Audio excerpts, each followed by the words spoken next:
तो dear student, आज हम जो रविवार को संडे को 3 अगस्त 2025 को जो सेकंड ग्रेड साइंस का रिवीजन टेस्ट हुआ था, उसके फिजिक्स के पार्ट के हम क्या सॉल्यूशन करने जा रहे हैं, उसके हल करने जा रहे हैं। और देखो यहाँ पे प्रश्न नंबर 46 से स्टार्ट होता है, उसमें लगभग 40%, 42%, 45% तक आपके फिजिक्स में आने वाले हैं, जो सितंबर में एग्ज़ाम होगी ना उसमें। तो ये देखो पहला प्रश्न, एक कार्नो इंजन परम ताप T पर स्रोत से क्यों ऊष्मा को अवशोषित करता है तथा परम ताप T/3 पर सिंक को ऊष्मा देता है, तो सिंक को दी गई ऊष्मा का मान हमें ज्ञात करना है। देखो हमें क्या ज्ञात करना है, सबसे पहले दक्षता से हो जाएगा। देखो दक्षता क्या होने वाली है आपकी, दक्षता को हम ईटा से नहीं लिखते हैं, ईटा बराबर आप लिख दो 1 माइनस T2/T1, 1 माइनस T2/T1 बराबर आपका W/Q1 के बराबर होगा, और ये किसके बराबर हो जाएगा, Q1 माइनस Q2/Q1 के बराबर हो जाएगा। देखो 3 फॉर्मूले हैं दक्षता निकालने के। अगर ताप दे रखा है तो आप इससे निकाल देगा, स्रोत और सिंक का ताप दे रखा है तो आप ये फॉर्मूला काम में लगेगा। अगर जो कार्य और ऊष्मा दे रखी है तो ये फॉर्मूला लगाओगे। अगर आपको सिर्फ सिंक और स्रोत की ऊष्मा दे रखी है तो आप Q1 माइनस Q2/Q1 वाला सूत्र लगाओगे। तो हमें क्या दे रखा, परम ताप T पर स्रोत से क्यों ऊष्मा अवशोषित करता है, तो क्या देखो ये Q1 क्या है आपको पता है, Q1 और Q2 आपको पता होना चाहिए। Q1 और Q2 क्या होगा, Q1 क्या है, अवशोषित ऊष्मा क्या होती है, अवशोषित ऊष्मा, और Q2 क्या होती है, उत्सर्जित ऊष्मा। क्या है, उत्सर्जित ऊष्मा, Q1 और Q2। अब हमें क्या दे रखा है, ताप दे रखा है, क्या दे रखा है, ताप दे रखा है। तो देखो हम लगाएंगे क्या है 1 माइनस क्या दे रखा है T/3/T, कार्नो इंजन का परमताप दे रखा है स्रोत का T और सिंक का T/3, देखो T/3 T2 ताप होता है, सिंक का ताप क्या होता है, सिंक जिसे T2 ताप पर होता है, यह दे रखा आपका T/3, और स्रोत का ताप आपको क्या दे रखा है, T1 दे रखा आपको T, दोनों दे रखे हैं। तो मान रख दिया हमने, और ये किसके बराबर होगा, W/Q1 के, W/Q1 के बराबर होगा। हम इसको सोल्व करेंगे तो T से T आपका कैंसिल आउट हो जाएगा, बचेगा आपका 1 माइनस 1/3 W/Q1 बचेगा। यहाँ से निकालोगे आप, यहाँ से आप निकालोगे तो W/Q1 क्या निकल कर आया, 2/3 निकल कर आया। क्या निकल कर आया, 2/3 निकल कर आया। अब ये किसके बराबर है, देखो ये किसके बराबर आपके 1 माइनस Q2/Q1 के। थोड़ा सा आप सोल्व करोगे, 1 माइनस 2/3 बराबर Q2/Q1,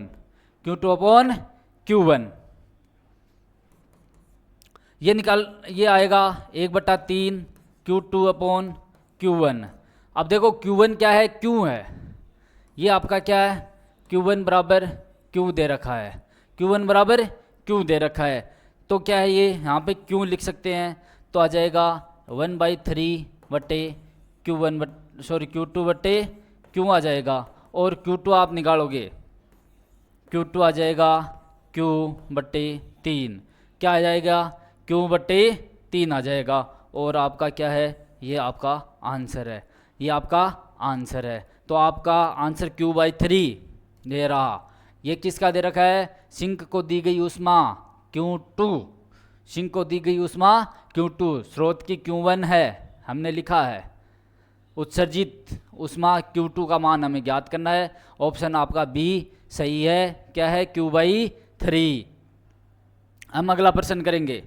नेक्स्ट पर चलेंगे। क्या है, एक कार्नो इंजन है जो 27 डिग्री और माइनस के 123 डिग्री ताप के बीच कार्य करता है। तो इसकी दक्षता देखो, एक ताप दे रखा है T, कितना 27 डिग्री, 27 डिग्री दे रखा है। तो ये आपका क्या है, T1 ताप। क्या है, T1 ताप 27 डिग्री। तो आप इसको केल्विन में चेंज करोगे, 273 जोड़ोगे इसमें तो आ जाएगा 300 केल्विन। क्या निकल कर आया, 300 केल्विन। इसी तरह आपका स्रोत का ताप क्या है, क्या दे रखा है, माइनस का 123 डिग्री सेंटीग्रेड। तो क्या आएगा, 273 इसमें जोड़ोगे तो इसमें से ये घट जाएंगे तो आएगा आपका 150 केल्विन। 150 केल्विन। आपके पास दक्षता का सूत्र क्या होता है, ईटा 1 माइनस T2/T1 होता है। इसमें मान रखोगे, आप मान रखोगे तो 1 माइनस 150/300 क्या निकल कर आया आपका, 150/300 निकल कर आएगा 1/2। और इसको प्रतिशत में करोगे 100 गुणा 100 आ जाएगा प्रतिशत के साथ, और आपका ये आ जाएगा 50% आ जाएगा। कितना आएगा, 50%। ऑप्शन नंबर ए आपका सही आंसर है। ऑप्शन नंबर ए सही आंसर। बहुत इजी प्रश्न है, इस प्रकार के बहुत क्वेश्चन पूछे जाते हैं। अगला, वह है इंसेम्बल समुच्चय जिसकी दीवारें दृढ़, अभेद्य और पूर्णतः कुचालक। क्या दे रखी हैं, दीवारें हैं। दीवारें क्या है, कैसी हैं इसकी, दृढ़ हैं, रिजिड, और अभेद्य, और क्या है, उष्मा की क्या है, कुचालक हैं, पूर्णतः कुचालक। पूर्णतः कुचालक है। ऐसा आपका कौन सा समुच्चय, कौन सा इंसेम्बल है जो इस प्रकार की प्रॉपर्टी रखता है, वो आपका कौन सा है, याद रखना। क्या है, micro canonical ensemble. Micro canonical ensemble Hindi में क्या बोलेंगे, सूक्ष्म विहित, सूक्ष्म विहित क्या है, समुच्चय, सूक्ष्म विहित समुच्चय। देखो, इस इंसेम्बल 3 प्रकार के होते हैं। इंसेम्बल 3 प्रकार के होते हैं, कैनोनिकल इंसेम्बल, माइक्रो कैनोनिकल और ग्रांड कैनोनिकल। इनकी सबकी प्रॉपर्टी, पहली देखो, कैनोनिकल की क्या होती है, दीवारें दृढ़ होती हैं, अभेद्य होती हैं, और उष्मा का क्या करती हैं, आदान प्रदान करती हैं। ये होता है कैनोनिकल। माइक्रो कैनोनिकल की आपको दे रखी है, दृढ़, अभेद्य और पूर्णतः कुचालक होती है। ग्रांड कैनोनिकल में क्या होता है, दीवारें अदृढ़, अभेद्य होती हैं। तो ये इसमें ये रहेगा। तो आपका ऑप्शन कौन सा हो जाएगा, माइक्रो कैनोनिकल इंसेम्बल हो जाएगा। माइक्रो कैनोनिकल इंसेम्बल, सूक्ष्म विहित संयोग जो समुच्चय है वो हो जाएगा। अगला प्रश्न दे रखा है, अवस्था घनत्व डेंसिटी ऑफ स्टेट्स क्या है, STATES आएगा। डेंसिटी ऑफ स्टेट्स किसको दर्शाती हैं, डेंसिटी ऑफ स्टेट्स को हम किससे निरूपित करते हैं, DE बराबर DE/DN। ये आपका डेंसिटी ऑफ स्टेट होता है। ये क्या है, ऊर्जा अंतराल, प्रति ऊर्जा अंतराल है ना, प्रति ऊर्जा अंतराल में उपलब्ध जो अवस्थाएं हैं उनकी टोटल संख्या को दर्शाती है किसी भी सिस्टम में। तो क्या है, ये दर्शाती है किसी प्रणाली में प्रति ऊर्जा अंतराल में उपलब्ध जितनी भी स्टेट्स हैं, अवस्थाओं की संख्या को बताती हैं। क्या बताती हैं, किसी भी सिस्टम में प्रति ऊर्जा अंतराल में उपलब्ध जितनी भी स्टेट्स हैं, जितनी भी अवस्थाएं हैं, उनकी क्या बताएगा, ये संख्याओं को बताएगा। तो आपका ऑप्शन ए सही हो जाएगा। बहुत ही अच्छा क्वेश्चन है ये भी। किसी निकाय चित्रानुसार दिखाई गई स्थिति P1 P2 से, देखो ये आपकी स्थिति A है, स्थिति B है, यही तो है। ये अगर P1 V1 है और ये P2 V2 है, ये P2V2 है। तो से परिवर्तित होता है तो निकाय द्वारा किया गया कार्य, क्या पूछा है, किया गया कार्य पूछा है। किया गया कार्य किसके बराबर होगा, क्या है, किया गया कार्य किसके बराबर होगा, आपके जो घिरा हुआ क्षेत्रफल है, घिरा हुआ क्षेत्रफल के बराबर होगा, घिरा हुआ क्षेत्रफल के बराबर होगा। और ये क्षेत्रफल क्या है भाई, ये क्या है, एक समलंब चतुर्भुज है, क्या है ये, समलंब, क्या है, समलंब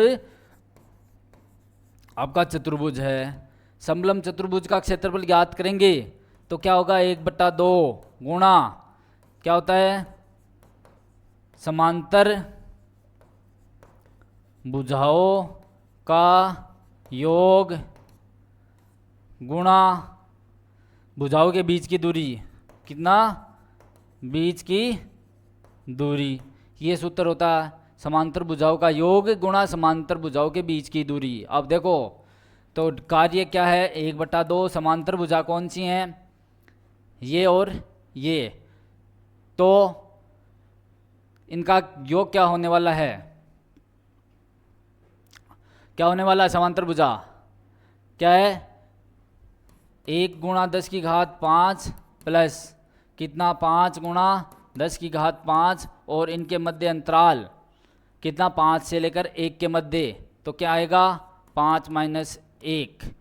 थोड़ा सा सोल्व करोगे, 1/2, 6 × 10⁵ जुड़ जाएंगे, ये क्या हो जाएंगे, जुड़ जाएंगे, गुणा 4 क्या होगा, 2 से कट जाएगा 4, क्या बचा, 6 दूनी 12, 12 × 10⁵ जूल कार्य होगा, 12 × 10⁵ जूल आपका कार्य होगा। और ये आपका ऑप्शन नंबर सी सही है, ऑप्शन क्या है, सी में। देखो इस प्रकार के प्रश्न होते हैं जो क्या है, ग्राफ दे रखे हैं ना, ग्राफ, तो आपको कार्य पूछे तो क्या है, उसका टोटल क्षेत्रफल ज्ञात करना, जितना ग्राफ दे रखा है उसका, जैसे इसमें समलंब चतुर्भुज बन रहा है, समलंब क्या बन रहा है, चतुर्भुज बन रहा है, उसका क्षेत्रफल लगाया, 1/2 समांतर भुजाओं का योग और उनके बीच की दूरी। तो अब ये देखो अगला प्रश्न, एक निकाय को 300 कैलोरी ऊष्मा दी जाती है, भाई कितनी ऊष्मा दे रहे हैं, क्यों, 300 कैलोरी, 300 कैलोरी ऊष्मा दे रहे हैं, और इसके द्वारा किया गया कार्य W, ये क्या है, आपका कार्य है, ये आपकी ऊष्मा है। कार्य कितना दे रखा है, 600 joule, 600 joule.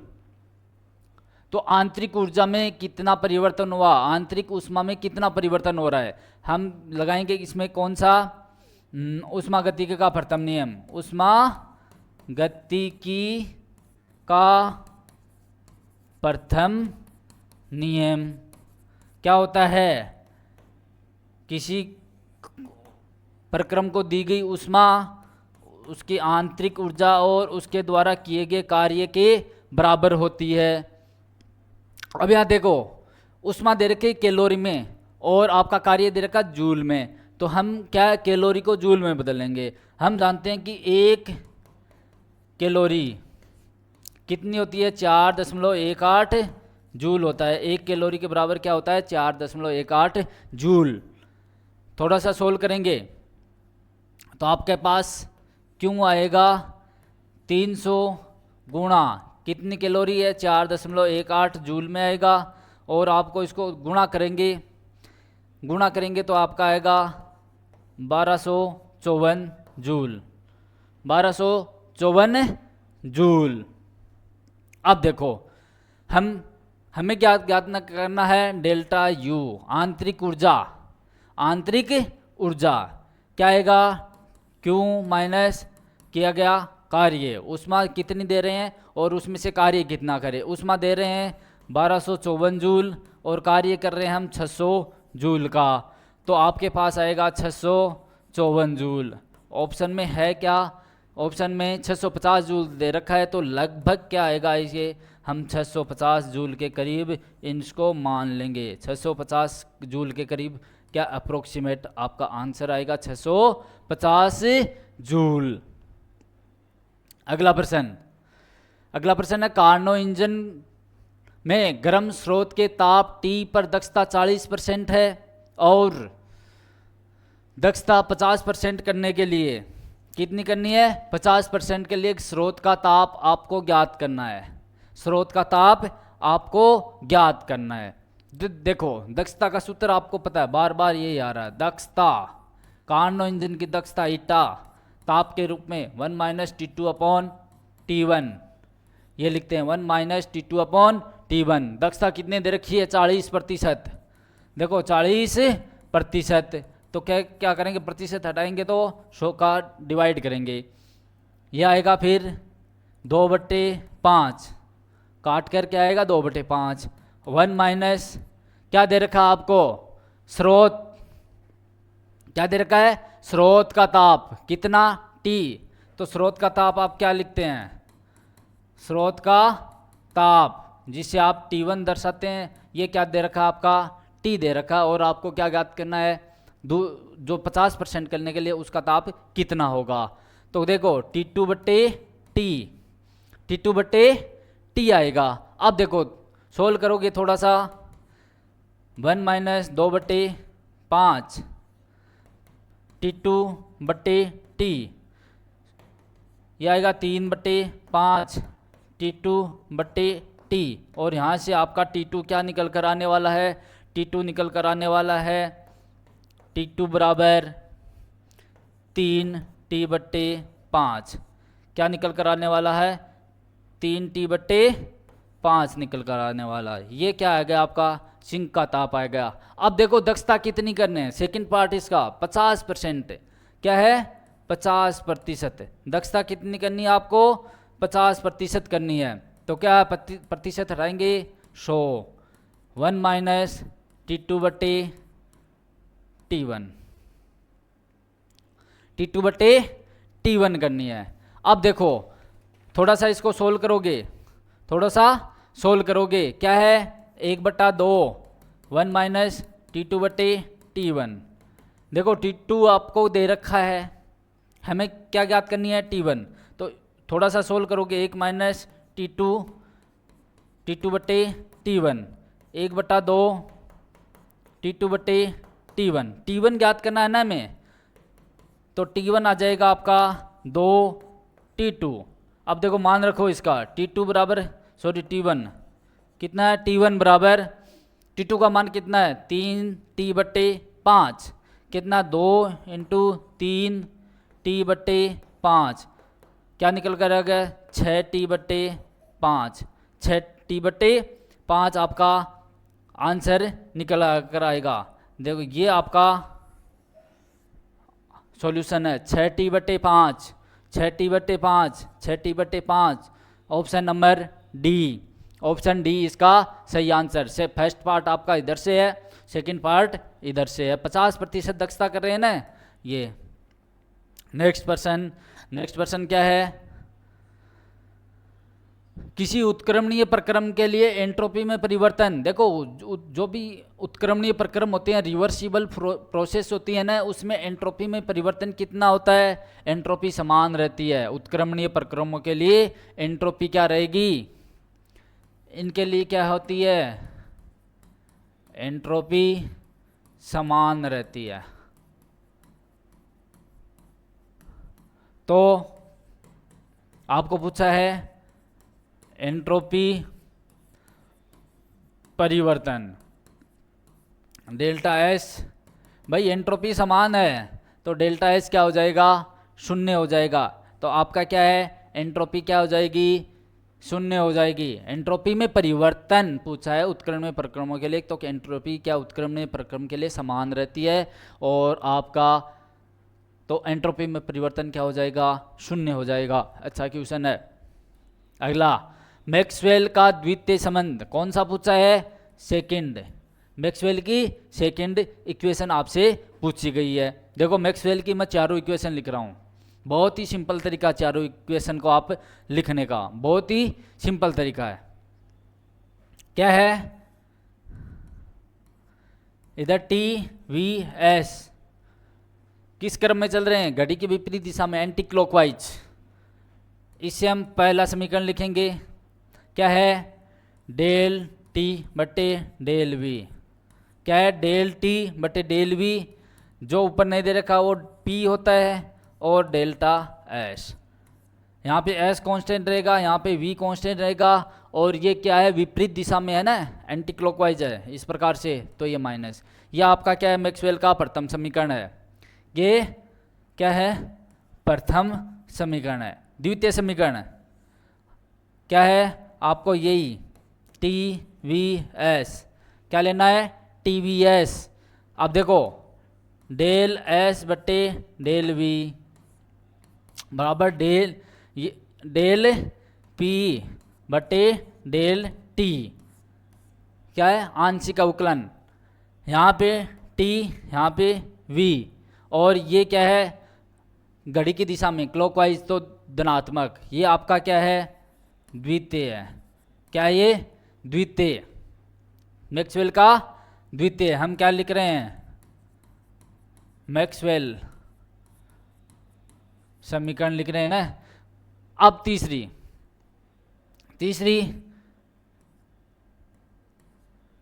T V S, ये कौन सी है थर्ड।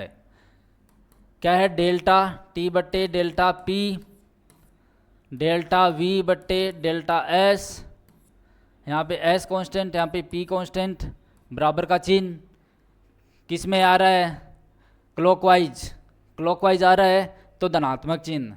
चौथी टी वी एस, जिधर से स्टार्ट करें टी उधर ही लिखो। इसे क्या लिखोगे डेल एस बटे डेल पी बराबर डेल वी बटे डेल टी, और ये टी ये पी और ये माइनस, क्यों ये विपरीत दिशा में एंटी क्लॉकवाइज हो रहा है। ये मैक्सवेल के चारों समीकरण हैं भाई, प्रथम द्वितीय, ये आपका कौन सा है तृतीय है, ये आपका चतुर्थ है। आपसे कौन सा पूछा है मैक्सवेल का द्वितीय संबंध पूछा। मैक्सवेल का द्वितीय संबंध कहाँ है, मैक्सवेल का द्वितीय संबंध कहाँ है, ये आ रहा मैक्सवेल का द्वितीय समीकरण। आपके ऑप्शन से मिलाओ डेल एस बटे del V T, del P बटे डेल टी वी माइनस में है, ये तो प्रथम समीकरण है भाई।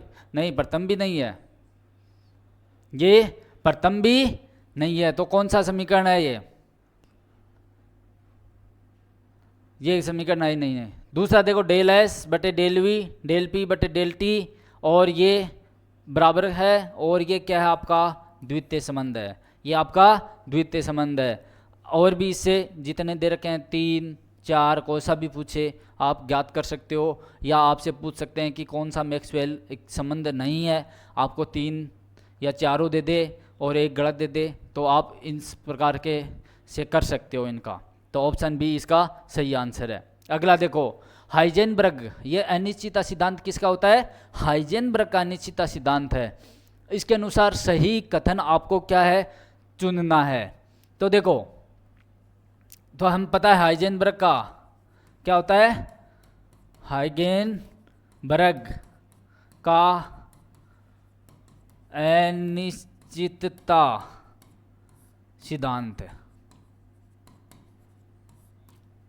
क्या लिंक कर आता है, delta x dot delta P x समान है ना, एक्स और संवेग भी एक्स दिशा में ही है, तो इसका मान क्या होगा एच कट के बराबर, डेल्टा वाई और डेल्टा पी वाई ये भी क्या मान होगा एच कट के बराबर, और थर्ड आपका क्या हो जाएगा delta Z delta P Z ये भी क्या हो जाएगा एच कट के बराबर। बाकी जो 6 हैं वो होंगे शून्य। कैसे 6, delta X delta P Y ये भी 0, delta X delta P Z ये भी 0, delta Y delta P X ये भी 0, delta Y delta P Z ये भी 0, delta Z delta P X ये भी 0, delta Z delta P Y ये भी 0। ये बाकी क्या हैं 6 जीरो रहेंगे और 3 रहेंगे आपके एच कट के बराबर, एच कट बटे 2 के बराबर होता है। अब देखो ऑप्शन से मिलाओ, delta x P X H cut के बराबर, एक्स पी वाई जीरो होना चाहिए था, एच कट दे रखा है, पहला ऑप्शन गलत है। X P X H cut, X P Y zero, यह आपका ऑप्शन सही बनता। और देखो और भी सही है क्या, वाई पी एक्स जीरो, ठीक है, वाई पी वाई ये एच कट के बराबर होना था, Y P X H cut के बराबर नहीं जीरो होना था, वाई पी वाई ये एच कट के बराबर। तो आपका ऑप्शन नंबर बी इसका सही आंसर है। ऑप्शन क्या है, बी आपका सही आंसर है। ये बहुत बार क्वेश्चन पूछा जाता है। ये एक राडार का स्पंद काल क्या दे रखा है, स्पंद काल मतलब कि टाइम पीरियड दे रखा है डेल्टा टी, कितना दे रखा है 0.25 माइक्रो सेकेंड। इसको लिखोगे 0 माइक्रो 10⁻⁻6 सेकेंड, ठीक है।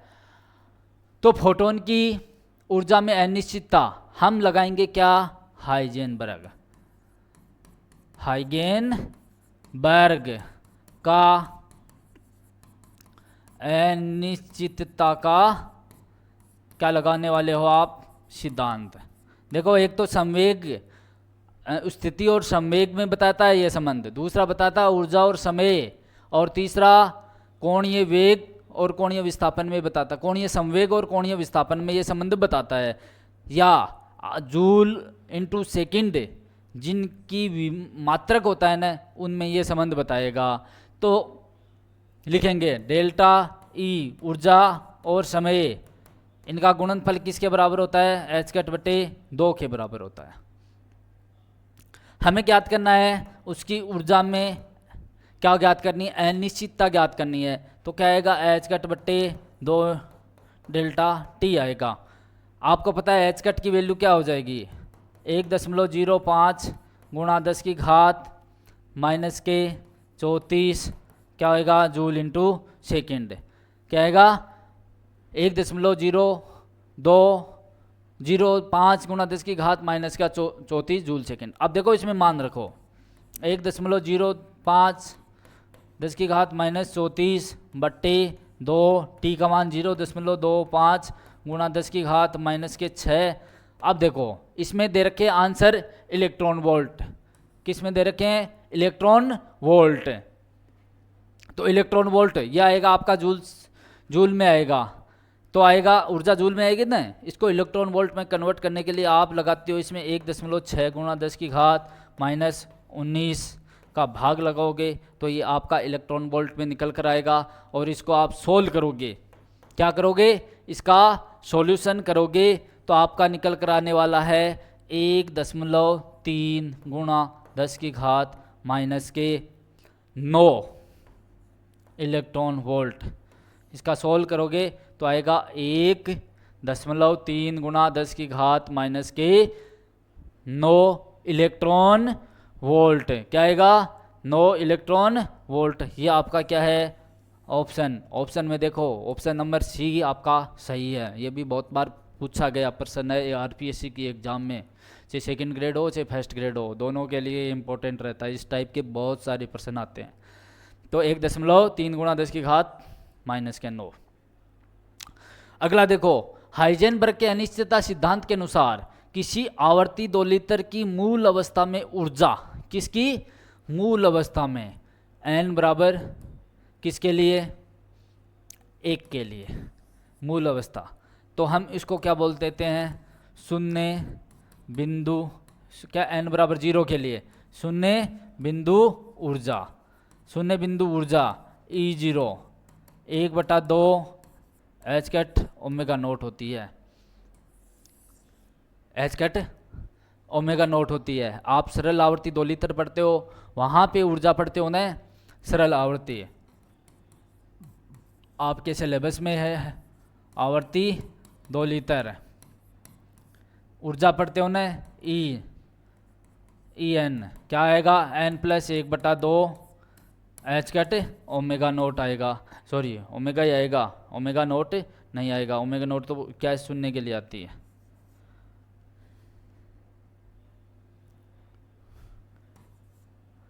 अब n का मान 0 रखोगे तो आ जाएगा E0 बराबर 1/2 एच कट ओमेगा नोट। ये आपकी क्या कहलाती है, शून्य बिंदु। सरल आवर्ती दोलित्र की ये ऊर्जा।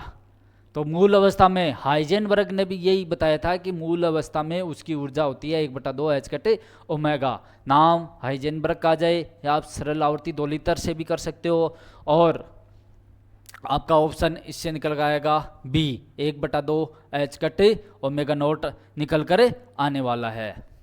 अगला प्रश्न, निम्न में से कौन सा संकारक ऊर्जा, देखो संकारक आपके 5-6 संकारक हैं, जैसे ऊर्जा का है, संवेग का है, स्थिति का है, टोटल ऊर्जा का है, ये हैमिल्टोनियन संकारक है। ये आपको संकारक पता होने चाहिए।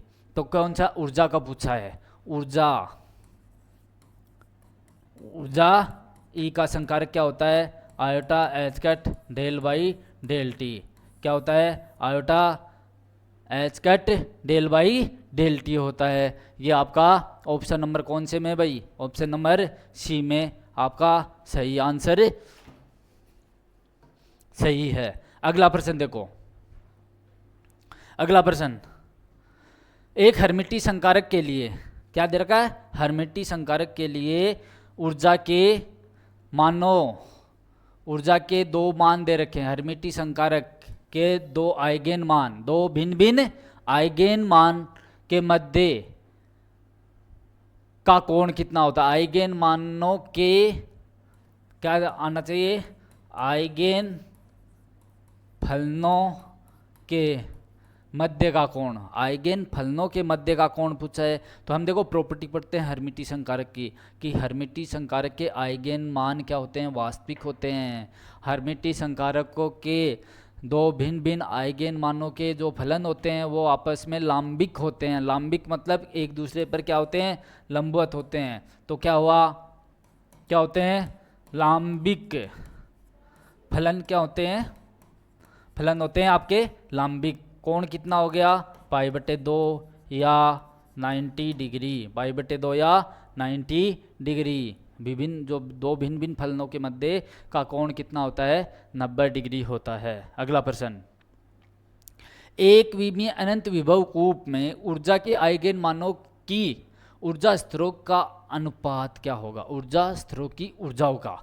हम देखो पढ़ते हैं ना, एक विमीय विभव कूप में ऊर्जा के क्या पढ़ते हैं, आइगेन मान। आइगेन मान आप लिखते हो क्या, En बराबर n² h² / 8 ma²। क्या होता है, n² h² बटे 8 ma²। देखो तो आपका ऊर्जा का आइगेन मान किसके होगा, ऊर्जा स्तर के वर्ग के समानुपाती होता है। तो जैसे आप E1 लिखोगे तो आ जाएगा 1 का स्क्वायर 1, E2 लिखोगे 2 रखोगे यहाँ पर कितना आ जाएगा 4, E3 रखोगे आप 3 का स्क्वायर कितना आ जाएगा 9। तो इसी तरह देखो क्या हो जाएगा, आपको ज्ञात करना है E1, E2, E3, E4, ये अनुपात आपको ज्ञात करने। क्या आ रहा है, 1:2 रखोगे 4, 3 रखोगे 9, 4 रखोगे 16, 5 रखोगे 25। इस प्रकार ये ऊर्जा के जो ऊर्जा अंतराल होते हैं, ऊर्जा स्तर होते हैं ना, ऊर्जा स्तर की ऊर्जाओं का अनुपात क्या होने वाला, 1:4:9:16। ऑप्शन नंबर आपका सी सही है, ऑप्शन नंबर सी आपका सही है।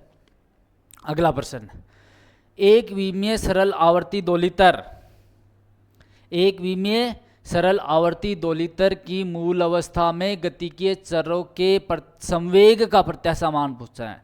भाई गतिकीय चर होता है एक तो स्थिति, एक होता है संवेग, 2 आपके गतिकीय चर होते हैं। तो आपका पूछा एक विमीय सरल आवर्ती दोलित्र की मूल अवस्था में, किसकी मूल अवस्था में, तो क्या है, गतिकीय चर आपका स्थिति, आपका संवेग, इनके प्रत्याशा मान क्या होते हैं, 0 होते हैं। इनके प्रत्याशा मान स्थिति चरों के, गति के चरों के क्या पूछा है? प्रत्याशा मान।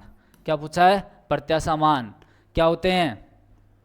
शून्य होते हैं। अगर वर्ग के प्रत्याशा मान, वर्ग के प्रत्याशा मान की बात करेंगे, इनके वर्गों के प्रत्याशा मान एक्स स्क्वायर का और पी स्क्वायर का क्या आने वाला है?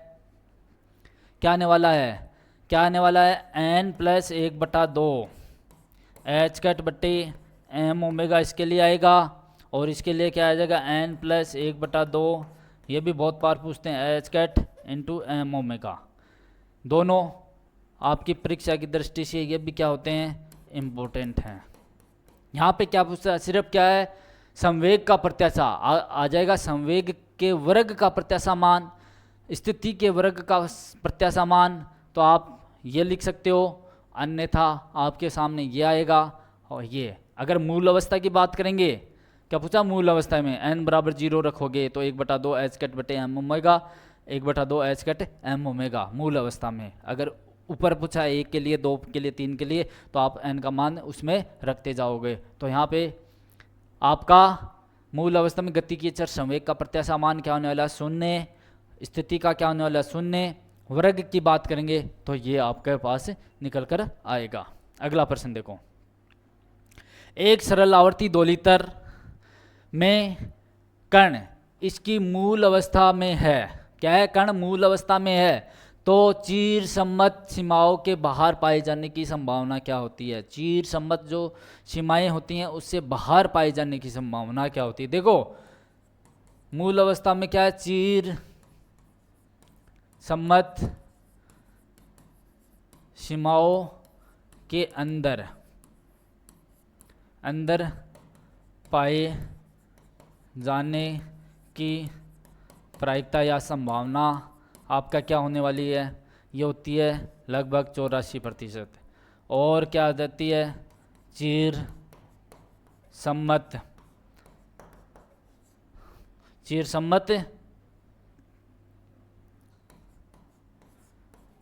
सीमाओं के बाहर पाए जाने की प्रायिकता क्या होगी? 16%। भाई प्रायिकता का योग कितना होता है? 100% 1 होता है ना, तो बाहर पाए जाने की प्रायिकता कितनी होगी? 16% और अंदर 84%। कितनी होती है अंदर? ये तो है आपके अंदर की, और आपका ऑप्शन हो जाएगा बाहर का पूछ रखा है 16%, अंदर है 84%। दोनों प्रश्न बनते हैं। आपको ये पूछ रखा है, ये भी पूछा जा सकता है। दोनों प्रश्न परीक्षा की दृष्टि से अच्छे हैं। अगला प्रश्न, पेरिटी संकारक के आइगेन मान होते हैं। जो आपका पेरिटी संकारक होता है ना, क्या होता है? पेरिटी संकारक के आइगेन मान क्या होता है? पेरिटी संकारक P का आइगेन मान क्या होता है? ±1 होता है। दोनों होते हैं, प्लस में भी, धनात्मक में और आपका ऋणात्मक में भी। तो क्या है? ऑप्शन ए में प्लस दे रखा है 1, ऑप्शन बी में -1, तो ऑप्शन सी में दोनों दे रखा है ए और बी, तो आपका ऑप्शन सी सही हो जाएगा। ये भी डायरेक्ट पूछा जाता है। आइगेन मान पेरिटी संकारकों के ±1 होते हैं। क्वांटम यांत्रिकी में एक विमा के कण के लिए ऊर्जा प्राचल, ऊर्जा आपको दे रखा है प्राचल, को क्या कहते हैं? देखो, एच को आपको क्या बोलते हैं? एच को हैमिल्टोनियन। इसको क्या बोलोगे आप? इसका नाम ही पूछा है, हैमिल्टोनियन। ये आपका हैमिल्टोनियन है, हैमिल्टोनियन संकारक है। तो हैमिल्टोनियन आपका डायरेक्ट सीधा ही पूछ रखा है कि H बराबर, H क्या है यहाँ पर? इसको क्या कहते हैं? इसको कहते हैं हैमिल्टोनियन। देखो, पेरिटी को P से आइगेन मान है नहीं, लाप्लांस आपके है नहीं, तो लाप्लांस का अलग होता है, तो क्या हो गया? हैमिल्टोनियन हो गया। अगला प्रश्न, यदि पृथ्वी की सतह पर गुरुत्वीय त्वरण का मान क्या है? G है। भाई गुरुत्वीय त्वरण पृथ्वी की सतह पर G है, तो इसका मान पृथ्वी की त्रिज्या की दुगुनी ऊंचाई पर, भाई त्रिज्या जैसे R है, इसकी 2R पर है, त्रिज्या की दुगुनी ऊंचाई पर H का मान हमें ज्ञात करना है। तो आपको पता है h ऊंचाई पर जानने पर g के मान में परिवर्तन, क्या लिखते हो आप? g के मान में परिवर्तन, g डैश बराबर g बट्टे 1 प्लस h बट्टे r का स्क्वायर, h बट्टे r का वर्ग। देखो पृथ्वी की सतह से कितनी ऊंचाई पर? h बराबर 2r की ऊंचाई पर, क्या है? त्रिज्या की दुगुनी ऊंचाई पर जा रहे हैं। तो क्या हो गया? g डैश क्या आ जाएगा? g डैश बराबर g 1 प्लस 2r बट्टे r का स्क्वायर। ये r से r कैंसिल आउट हो गया, क्या आया? 1 प्लस 2 का स्क्वायर। आपको पता है 3 का स्क्वायर क्या होने वाला है? ये अब g बट्टे 9, g बट्टे 9। अब क्या क्या है? g बट्टे 9 कितना हो जाएगा? 1 बटा n गुणा हो जाता है, 1 बटा n गुणा g का क्या हो जाता है? 1 बटा n गुणा हो जाता है, या g बट्टे 9 हो जाता है। अगला प्रश्न, दो ग्रहों की त्रिज्याओं का अनुपात। देखो क्या दे रखा है आपको? त्रिज्याओं का अनुपात r1 अनुपात r2 क्या दे रखा है? 2 अनुपात 3 दे रखा है, देख रखा है ना त्रिज्याओं का अनुपात। तथा घनत्व क्या दे रखा है? घनत्व, घनत्व का हम रो से लिखते हैं रो अनुपात रो 2, रो 1 अनुपात रो 2 दे रखा है, 3 अनुपात 2 दे रखा है। आपको किसके लिए पूछा? गुरुत्वीय त्वरण g का अनुपात पूछा है दोनों ग्रहों पर, क्या होगा? क्या पूछा है? ग्रहों पर g1 g2 पूछ रखा है आपसे, g1 अनुपात g2 पूछ रखा है। अब देखो गुरुत्वीय त्वरण कैसे ज्ञात करते हैं, आपको पता है गुरुत्वीय त्वरण g का मान कैसे निकालते हो आप? आपके पास सूत्र था 4/3 पाई r रो g, क्या होता है? पाई r रो g होता है। ये सूत्र होता है। क्या है? हमें देखो घनत्व और त्रिज्या के रूप में, घनत्व और दे रखा है और त्रिज्या दे रखा है, इसके रूप में आपका सूत्र होता है, क्या होता है? 4/3 पाई r रो g। अब देखो हमें g1 अनुपात g2 लिखना है ना, तो g1 बट्टे g2 लिखोगे आप। तो पहले लिखो 4/3 पाई g, पाई g ये क्या है? कांस्टेंट है, चेंज नहीं होने वाले हैं। क्या चेंज होगा? r1 रो 1 पहले के लिए, दूसरे के लिए लिख रहे हो 4/3 पाई g r2 और रो 2। ये तो क्या है? सेम है, समान रहता है, नियत रहता है। आपका क्या आएगा? r1 रो 1 बट्टे r2 रो 2। आप इसमें मान रखोगे, r1 का मान कितना दे रखा है? 2, और r2 का मान दे रखा है 3, गुणा रो 1 का मान 3 रो 2 का मान 2। तो आप इसको करोगे 1:1, क्या निकल कर आएगा? 1:1 निकल कर आता है। आपका गुरुत्वीय त्वरण का अनुपात 1:1 निकल कर आता है। अगला प्रश्न देखो, r त्रिज्या की कक्षा में गतिमान उपग्रह का परिक्रमण काल दे रखा है t। आपको पता है केपलर का नियम लगाएंगे यहाँ पे। कौन सा लगाने वाले हो? केपलर का तृतीय नियम, केपलर का तृतीय नियम क्या होता है?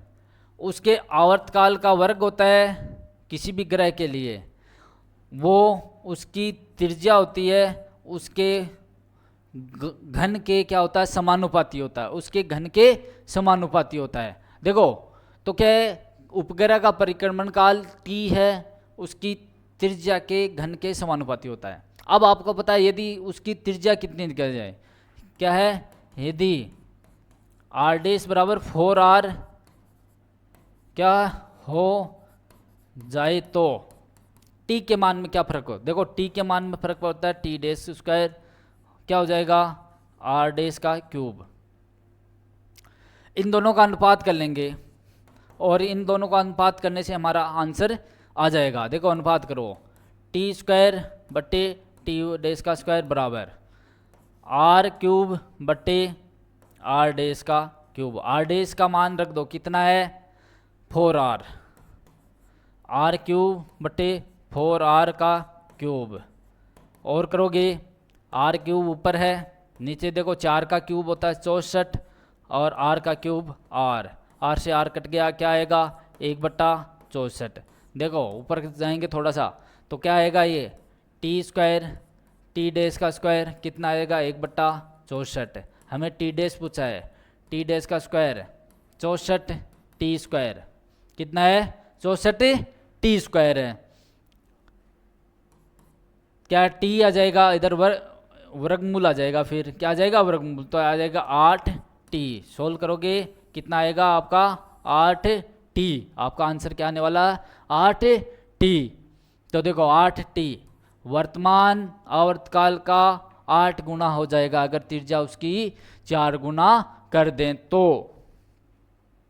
अगला प्रश्न देखो, पृथ्वी के समीप परिक्रमण करने वाले उपग्रह का कक्षीय वेग v0 और प्लायन वेग ve के मध्य संबंध ज्ञात करना है। देखो प्लायन वेग आप पढ़ते हो, प्लायन वेग क्या होता है, ve पृथ्वी के समीप है तो ve लिखोगे 2gm/r, ये लिखते हो। कक्षीय वेग क्या लिखते हो उसका, क्या लिखते हो कक्षीय वेग, क्या लिखोगे v0, क्या लिखोगे √gm/r। अब देखो ve बराबर क्या दे रखा है 2gm/r दे रखा है, और वर्गमूल 2 को बाहर लेके आओगे तो ये gm/r, ये क्या है भाई कक्षीय वेग ही तो है ये क्या है, इसके स्थान पर आप v0 लिख सकते हो, तो क्या आ जाएगा ve बराबर √2v0।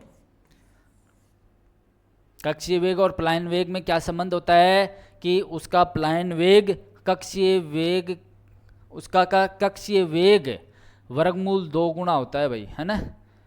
कक्षीय वेग का प्लायन वेग क्या होता है, कक्षीय वेग का वर्गमूल 2 गुना होता है। देखो ये रहा ऑप्शन आपका ऑप्शन, ये रहा ऑप्शन नंबर बी। अगला प्रश्न देखो, एक ग्रह के चारों ओर वर्तीय कक्षा में घूमने वाले उपग्रह का आवर्तकाल निर्भर नहीं करता। भाई एक आपका ग्रह है, उसके चारों ओर उपग्रह क्या करते हैं, चक्कर लगाते हैं, और उसका आवर्तकाल पूछा है कि जो चक्कर लगाने वाले उपग्रह का आवर्तकाल, तो हम लिख सकते हैं उपग्रह का आवर्तकाल कैसे लिखोगे, t बराबर 2 वर्गमूल, क्या लिखोगे आवर्तकाल इस प्रकार लिखते हैं ना, क्या लिखोगे r पृथ्वी की त्रिज्या से वो कितनी ऊंचाई पर है, इतनी ऊंचाई पर है, r की घात 3 बट्टे क्या लिखोगे g पृथ्वी की सतह पर, और re का स्क्वायर आएगा। यदि वो क्या है r है आपका r+h, और g का मान क्या है आपको पता है, g का मान क्या होता है gm/re का स्क्वायर, re का स्क्वायर पृथ्वी की सतह के लिए। अब देखो ये मान इसमें पुट आउट करोगे तो आपका आवर्तकाल निकल कर आएगा t बराबर 2 वर्गमूल, t बराबर 2 वर्गमूल में r की घात 3 बट्टे gm। देखो r क्या है, r हमने देखो ये क्या है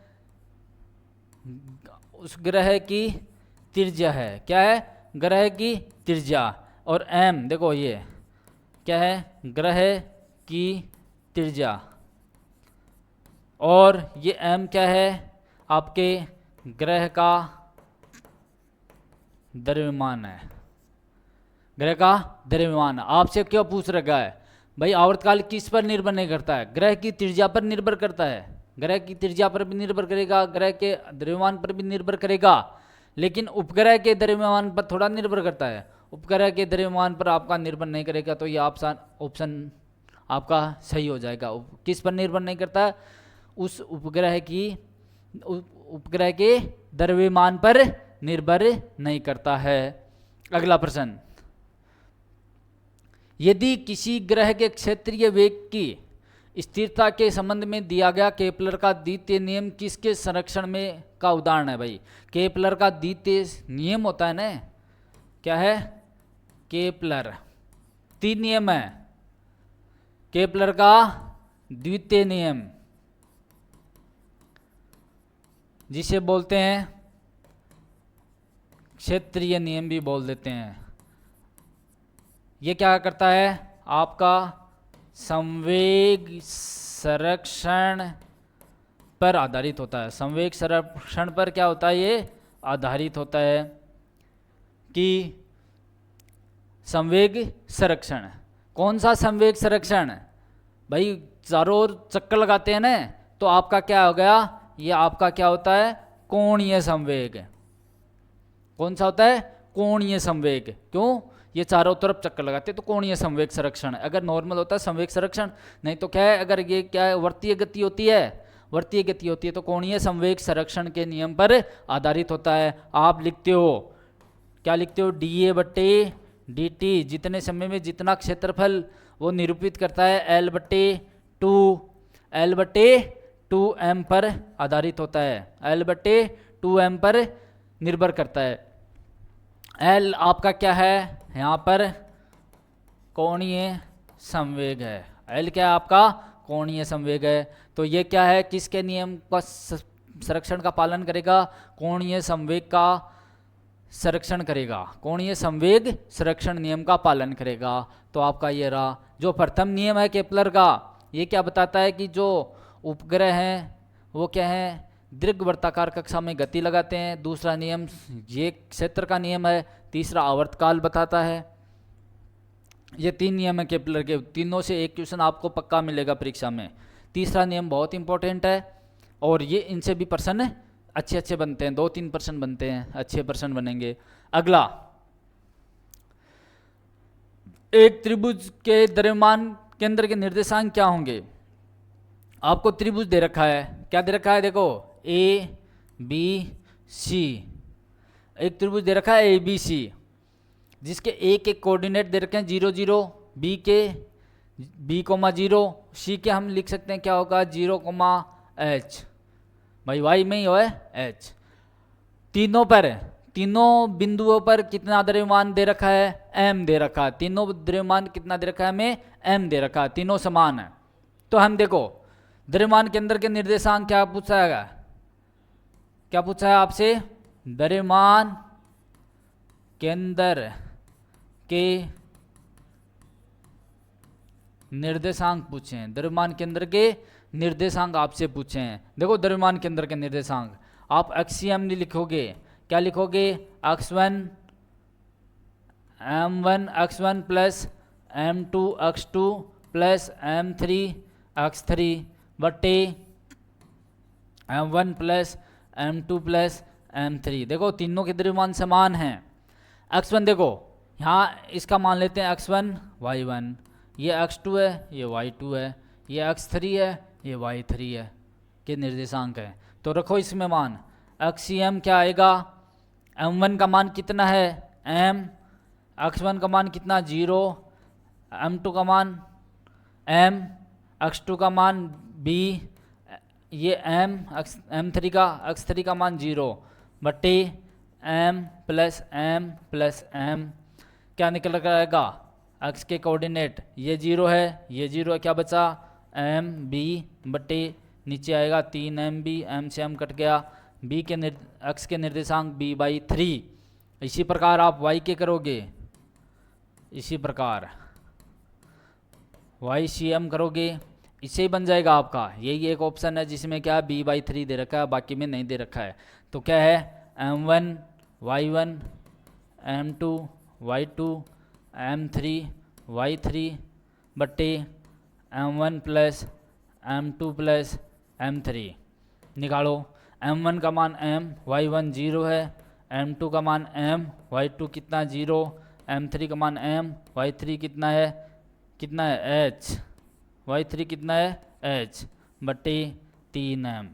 तीनों का ये 0 क्या बचा ऊपर? m h 3m। m से m कट गया, क्या बचा? h/3।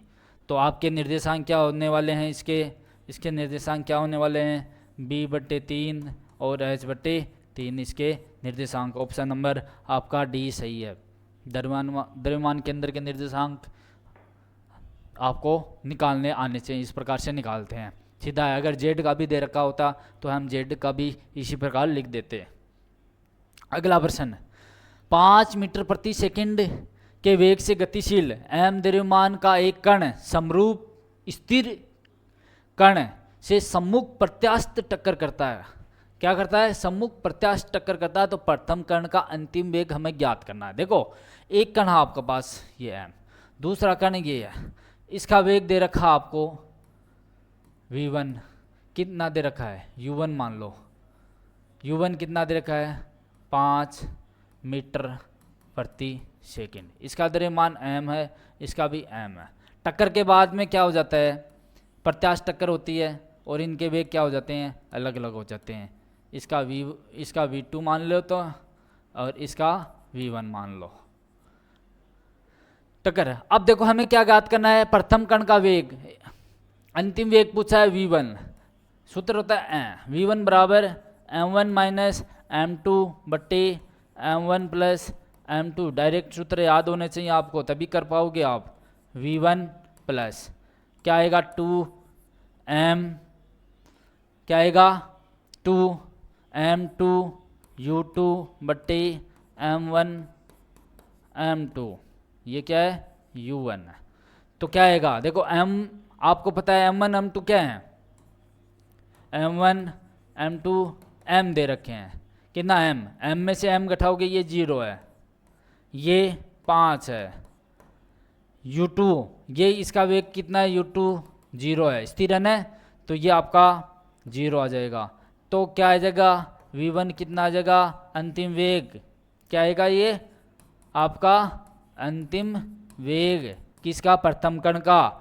तो v1 निकल कर आएगा 0 मीटर प्रति सेकंड निकल कर आएगा। अच्छा क्वेश्चन है। इसी तरह हम v2 की भी वैल्यू ज्ञात कर सकते हैं।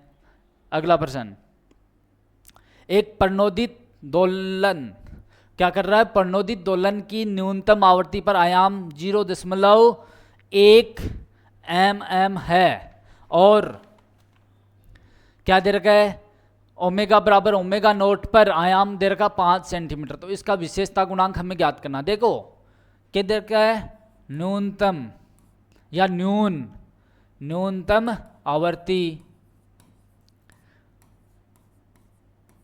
ओमेगा नोट से बहुत क्या होती है, छोटी होती है। इस पर आयाम दे रखा है आपका x नोट, आप इसको कोष्टक में लिख दो। कितना दे रखा है 0.1 mm, इसको मीटर में कन्वर्ट कर लो, 10 की घात -3 होता है मीटर। आयाम दे रखा है x नोट, कितना ओमेगा बराबर ओमेगा नोट पर कितना दे रखा है 5 cm 5 सेंटीमीटर। तो आप मीटर में चेंज करोगे 10 की घात -2 आपका मीटर है। विशेषता गुणांक क्यों क्या होता है, विशेषता गुणांक क्यों होता है, आपका आयाम किस पर, ओमेगा बराबर ओमेगा नोट और आपका न्यूनतम आयाम न्यूनतम आवृत्ति पर आयाम, उसका अनुपात विशेषता गुणांक कहलाता है। क्यों आप इससे निकालोगे 5 गुणा मान रखोगे -2 0.1 गुणा 10 की घात -3 सोल्व करोगे तो आपके पास ये निकल कर आएगा 500। और इसका क्या है, मात्रक तो होता ही नहीं है, फैक्टर है ना, क्वालिटी। 2 क्या है, इस आयामों का अनुपात है। तो क्या है आपका गुणांक, मात्रक क्या होने वाला है, मात्रकहीन है। तो विशेषता गुणांक का मान क्या होने वाला है 500 होता है। तो न्यूनतम आवृत्ति और आवृत्ति दे रखा है, 2 आवृत्ति दे रखे हैं, तो उनका अनुपात करेंगे अनुनादी आवृत्ति पर और न्यूनतम आवृत्ति का अनुपात, ये आप करोगे तो आपका क्या निकल कर आएगा, क्वालिटी फैक्टर गुण विशेषता गुणांक निकल कर आएगा और उत्तर आएगा 500। अगला प्रश्न देखो, अवमंदित गति का अवकल समीकरण। देखो अवमंदित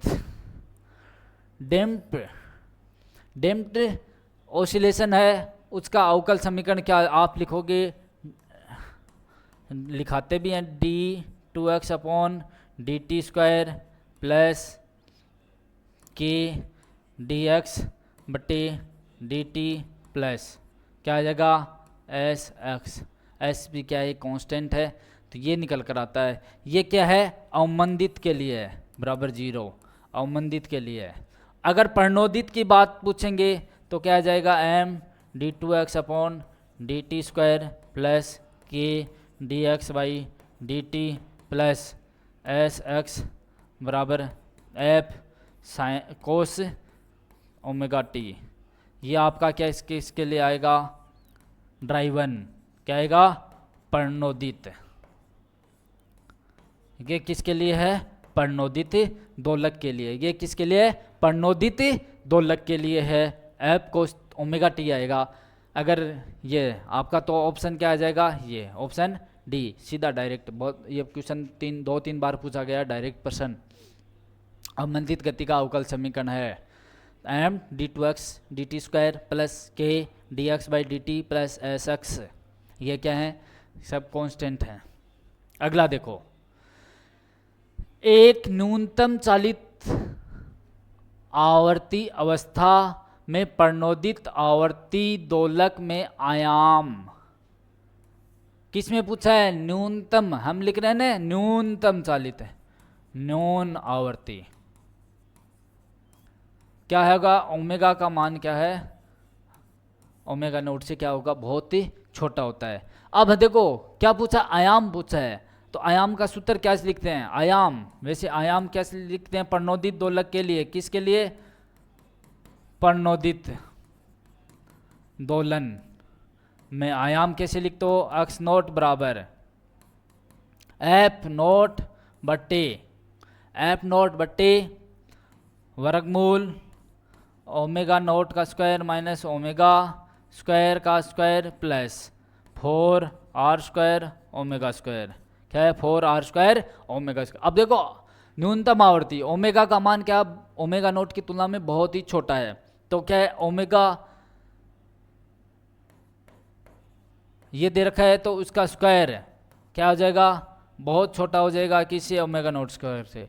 तो आप क्या करोगे ओमेगा नोट को अतः ओमेगा स्क्वायर क्या हो जाएगा लगभग 0 के बराबर हम मान सकते हैं तो इसका मान ये 0 हो जाएगा तो एक्स नोट क्या आ जाए निकल कर आएगा आपका आयाम क्या निकल कर आएगा एफ नोट बट्टे देखो ये 0 लगभग 0 है ये भी 0 तो क्या आएगा ओमेगा नोट का स्क्वायर का वर्गमूल तो करोगे आप एक्स नोट तो एफ नोट बट्टे ओमेगा नोट का स्क्वायर, इतना आयाम निकल कर आएगा। क्यों इसका वर्गमूल दे रखा है तो एक वर्ग का चिन्ह आपका हट जाएगा तो आपका ऑप्शन ए इसमें सही हो जाएगा। अगला प्रश्न देखो, किसी पिंड का द्रव्यमान केंद्र है, देखो कोई भी पिंड है आपका, क्या है कोई भी पिंड है, ये एक डिस्क है ये कोई पिंड है, इनके द्रव्यमान केंद्र देखो पिंड के बाहर हो सकता है पिंड के अंदर भी हो सकता है और पिंड की सतह पर भी हो सकता है। भाई जैसे शक्ति की बात करेंगे तो द्रव्यमान के अंदर हो सकता है बाहर है, इस पिंड की बात करेंगे तो अंदर भी हो सकता है या इसके सतह पर भी हो सकता है। तो क्या है बाहर भी हो सकता है अंदर भी हो सकता है और सतह पर भी हो सकता है। जैसे आप शक्ति पढ़ते हो डिस्क बेलन गोला ठोस हैं, इनके द्रव्यमान जो गोला होता है इनके द्रव्यमान के अंदर होता है, बेलन के भी अंदर होता है किसी और शक्ति के बाहर होता है। तो क्या है इनके द्रव्यमान के अंदर क्या है क्या हो सकता है सतह से बाहर भी हो सकता है सतह के अंदर भी हो सकता है और सतह पर भी हो सकता है। तो आपका ऑप्शन डी सही है, तीनों हो सकते हैं भाई। अगला देखो, टक्कर के पश्चात जो टक्कर होती है उसके पश्चात जब दो पिंड आपस में चिपक जाते हैं तो क्या होती है भाई टक्कर होती है दो पिंडों की, इनका भी वेग कुछ होता है इसका भी कुछ होता है और टक्कर के बाद क्या ये आपस में चिपक जाते हैं, क्या हो जाते हैं चिपक जाते हैं चिपक जाते हैं। कौन सी टक्कर होती है वो आपकी हम पढ़ते हैं वो होती है पूर्णतः अप्रत्यास्थ टक्कर, होती है पूर्णतः अप्रत्यास्थ टक्कर होती है, पूर्णतः अप्रत्याशित टक्कर होती है, जिसमें पिंड क्या होते हैं, टक्कर के पश्चात आपस में चिपक जाते हैं। अगला प्रश्न देखो, किसी अवमंदित 2 लीटर का आयाम 1 मिनट में आधा हो जाता है। भाई टाइम दे रखा है, t बराबर 1 मिनट में कितना हो जाएगा, मिनट में आयाम जैसे a माना हमने, है ना, कितना हो जाएगा a नोट बटे 2 हो जाएगा, ठीक है। और 3 मिनट बाद क्या दे रखा है, t बराबर 3 मिनट बाद आयाम क्या हो जाएगा, a नोट बाई n हो जाता है। तो n का मान हमें ज्ञात करना है, इस n का मान हमें ज्ञात करना। देखो तो हम अवमंदित है ना, अवमंदित 2 लीटर का आयाम कैसे लिखेंगे, अवमंदित आपका दोलक है का आयाम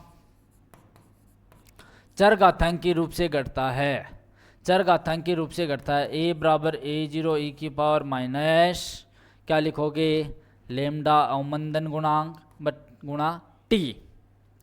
देखो पहली कंडीशन t बराबर 1 मिनट, तो आयाम कितना हो गया, a नोट बट्टे 2, t बराबर 1 मिनट बराबर a नोट e की पावर माइनस लेमडा, ठीक है। a नोट से a नोट कट गया, क्या आया, 1/2 बराबर e की पावर माइनस लेमडा।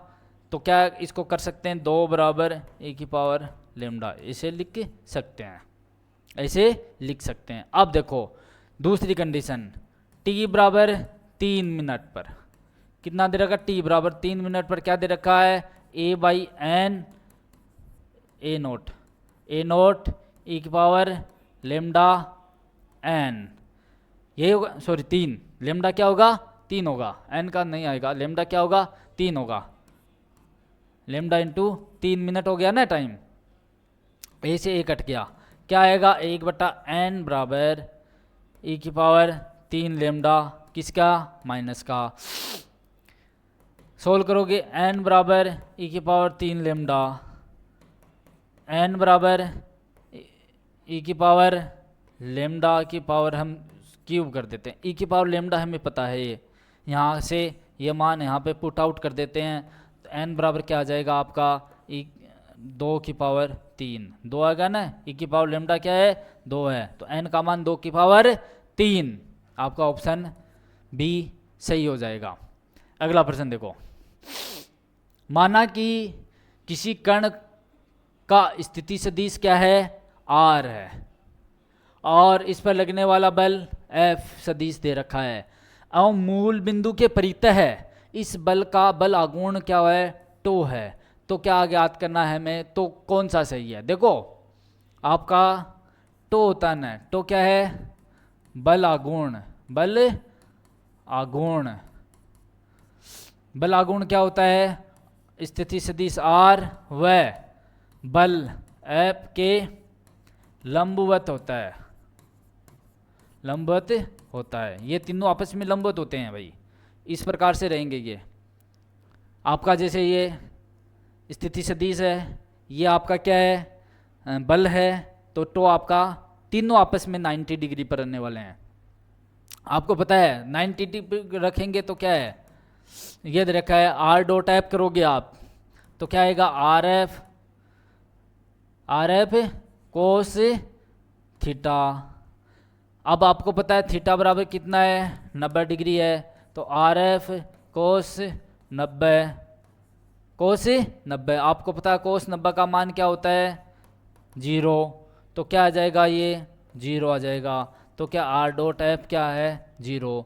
दूसरा देखा है एफ डॉट प्रोडक्ट होता है टो के साथ, क्या आ जाएगा, आप लिखोगे एफ टो कोस थीटा, क्या हो जाएगा एफ टो कोस 90 डिग्री है, तो इसका मान भी क्या है 0 है, तो आ जाएगा एफ डॉट टो क्या आ जाएगा 0 हो जाएगा, ये दोनों 0, तो आपका ऑप्शन ए सही है।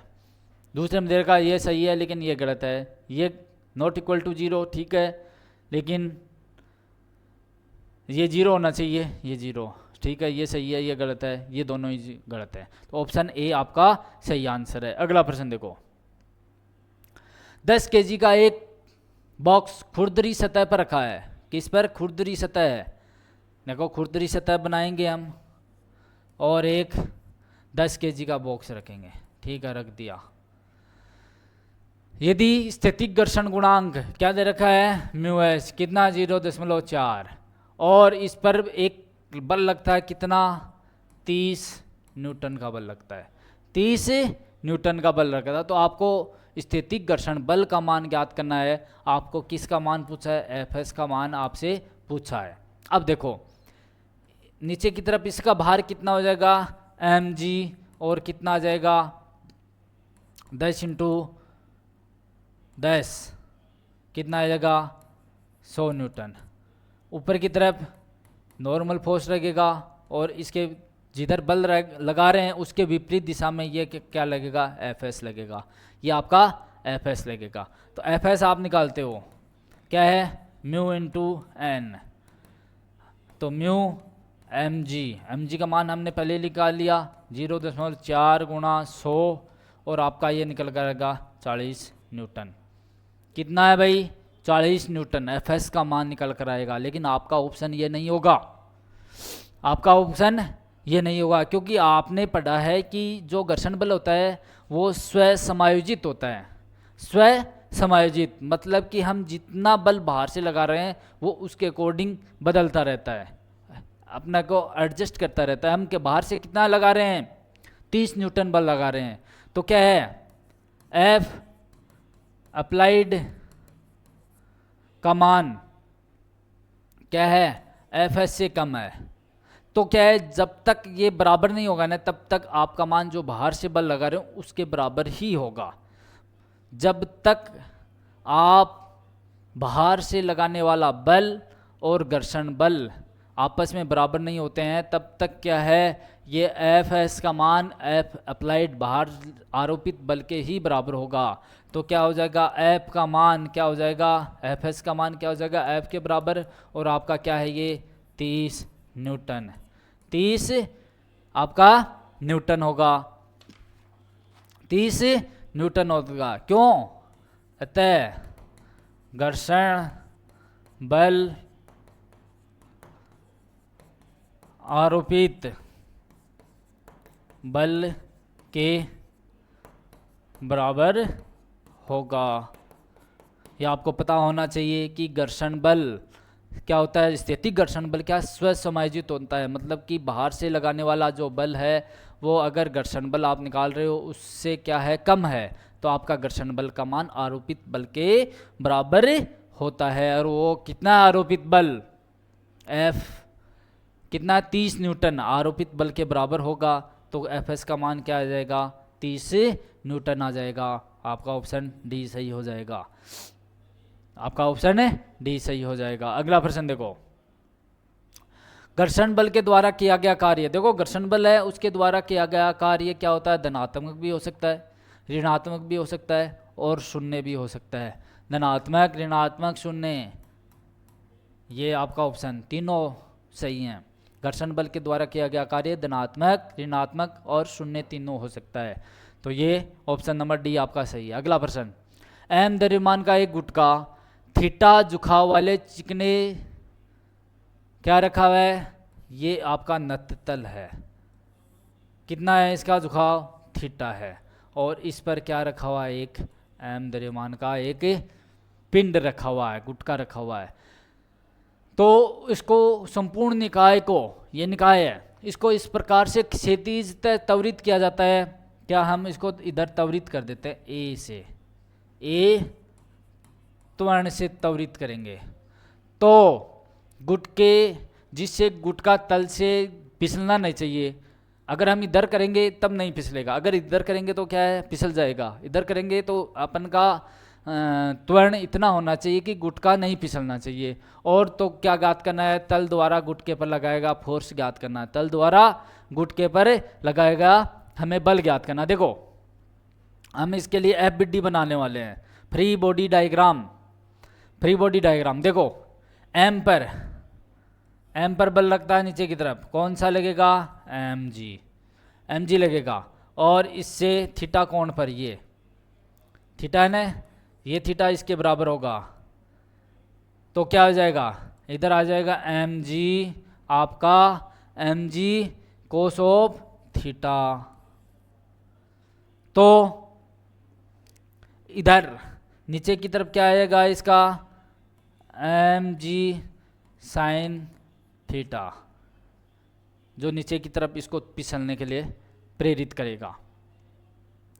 इधर इसका क्या है, नॉर्मल, ये आपका क्या है, नॉर्मल फोर्स। अब देखो ए त्वरण से इस पर क्या लगा रहे हैं, बल लगा रहे हैं, क्या लगा रहे हैं इसका, ए त्वरण का, ये लग रहा है ना ए त्वरण का, ए त्वरण का। अब देखो तो इसके हम घटक करेंगे, इसके आप घटक करोगे तो इधर आएगा एम ए साइन थीटा, इधर आएगा एम ए कोस थीटा, ठीक है।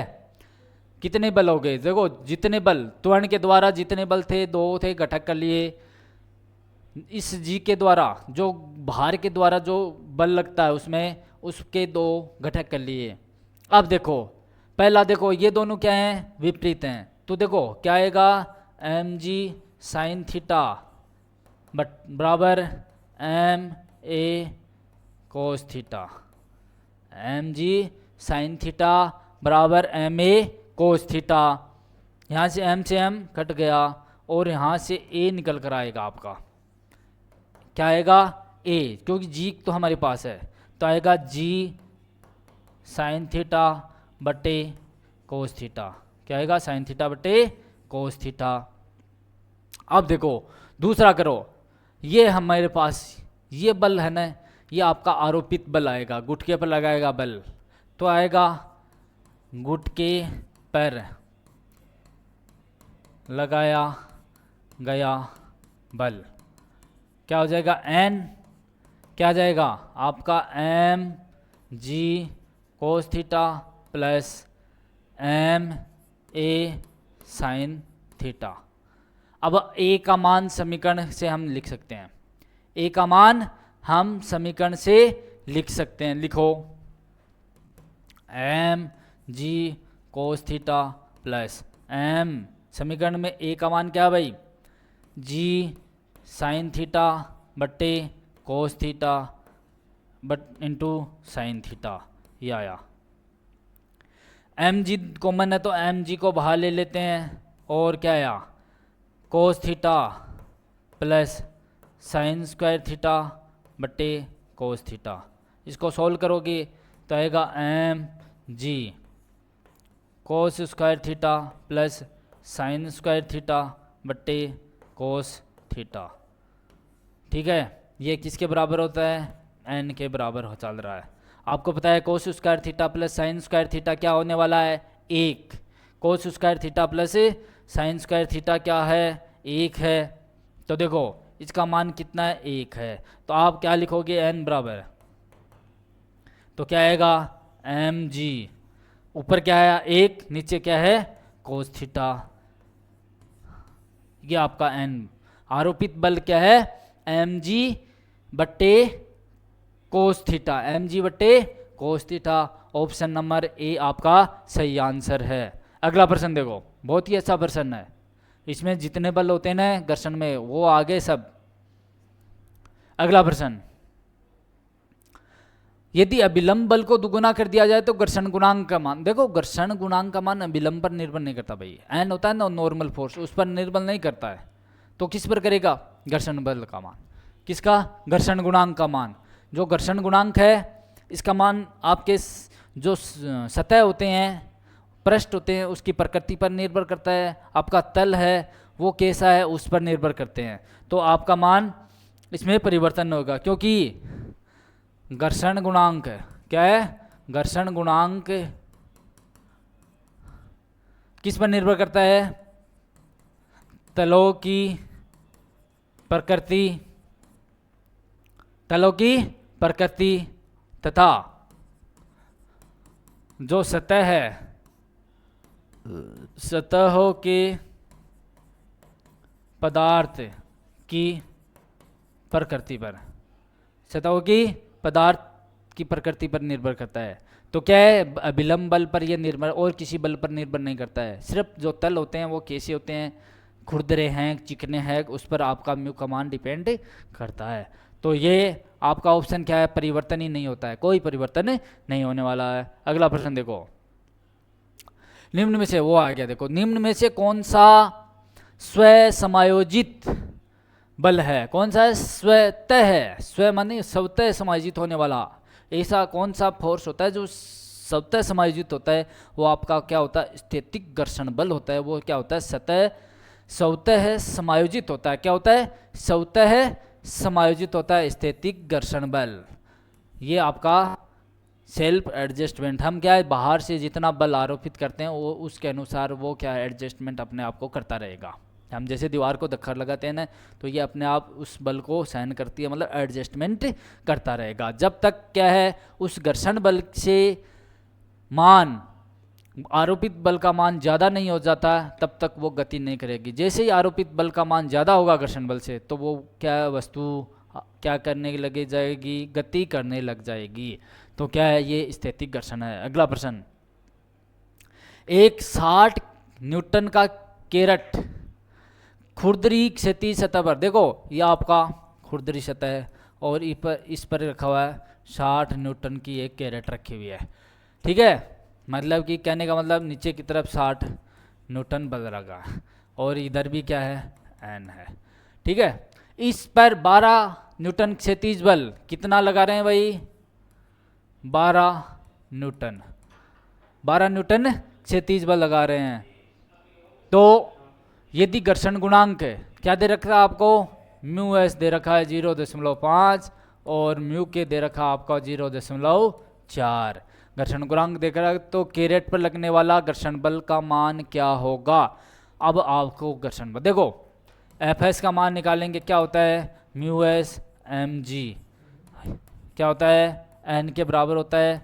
तो क्या है ये 0.5 और ये दे रखा 60, कितना आ जाएगा, ये कितना आ जाएगा 30 न्यूटन, कितना आ जाएगा 30 न्यूटन। अब हम बार बार बात कर रहे हैं कि आरोपित बल कितना है, एफ का मान अप्लाइड का मान, एफ एस से क्या है कम है। देखो एफ अप्लाइड कितना है 12 ही है और ये कितना है 30 है। तो क्या है, तो क्या है, अतः आपका घर्षण बल क्या होगा, आरोपित बल के बराबर होगा, क्या आरोपित बल के बराबर होगा। मतलब कि एफ एस का मान क्या हो जाएगा, एफ अप्लाइड, अप्लाइड के बराबर हो जाएगा। तो एफ एस का मान क्या है आपका 12 न्यूटन, 12 न्यूटन। अगर इसका मान 30 न्यूटन से ज़्यादा होता तब वो हो जाता आपका एफ एस का मान 30 न्यूटन हो जाता, लेकिन अप्लाइड कितना 12 न्यूटन ही है जो कम है एफ एस से। तो ये आपके 40 प्रश्न थे जो हमने एक एक प्रश्न को अच्छी तरह से इसको हल किया है। तो ये आपकी शीट कंप्लीट हुई।